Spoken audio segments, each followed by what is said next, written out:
Hello hi, ఇప్పుడే man బ్రేకర్లోంచి ఒక మంచి రొమాంటిక్ సాంగ్ లాంచ్ చేశాను. విజయ్ సాగర్ అండ్ సి రవి సాగర్ ప్రొడ్యూసర్స్గా మ్యాన్ ప్లేటర్ అనే సినిమా త్వరలో మీ ముందుకు రాబోతుంది.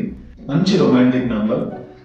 ఈ సాంగ్ మీ అందరికి నచ్చుతుందని, అలాగే తర్వాత రిలీజ్ అయ్యే సినిమా కూడా హీరో ఉపేంద్ర లాంటి ఒక మంచి కల్ట్ సినిమా చేశానని, ఆయన ఫస్ట్ సినిమా ఆయనకు డైరెక్టర్గా ఎంత మంచి పేరు వచ్చిందో సాగర్ కూడా అంతే మంచి పేరు రావాలని. సో టీమ్ అందరికి ఆల్ ద వెరీ బెస్ట్. ఈ సాంగ్ చూడండి. I hope you will enjoy this. Thank you.